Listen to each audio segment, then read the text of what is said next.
ఈ తరో ఎంక్వైరీ జరగాల్సిన అవసరం ఉంది. ఎందుకంటే ఎంత జరిగింది ఫ్రాడ్ అనేది కూడా మనం ఇంకొంచెం తరోగా పోతే తప్ప ఇది సాధ్యం కాదు.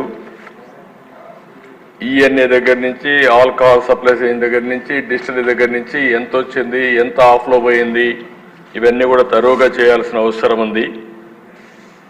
అందుకనే 5 సంవత్సరాలు లక్షల కోట్ల రూపాయలు నగదు అమ్మకాలు జరిగాయంటే అది కూడా సొంత డిస్టిలరీస్ పెట్టుకొని చేశారంటే ఇది చాలా భయంకరమైన పెద్ద స్కామ్ ఇది.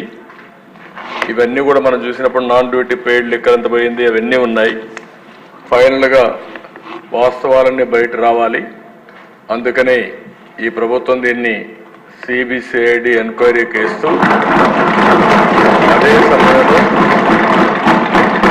దీన్ని అవసరమైతే ఈడీ సపోర్ట్ కూడా తీసుకోవడానికి పెద్ద ఎత్తున క్యాష్ ట్రాన్సాక్షన్ జరిగాయి కాబట్టి వారికి కూడా రెఫర్ చేస్తాం.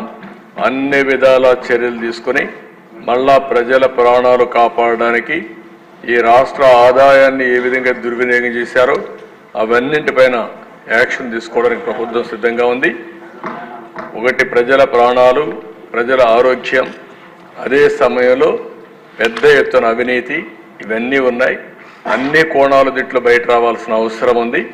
తప్పకుండా అవసరమైతే మన మెడికల్ అండ్ హెల్త్ డిపార్ట్మెంట్ కూడా చెప్పి ఆ మధ్యలో 1924 తర్వాత కూడా దీని ఎఫెక్ట్స్ వల్ల ఎంతమంది ఆరోగ్యం నాశనం అయిపోయింది, ఎంతమంది మంగళసూత్రాలు తెగిపోయినాయి, ఇవన్నీ కూడా ఎలక్షన్లో మనం చెప్పాం.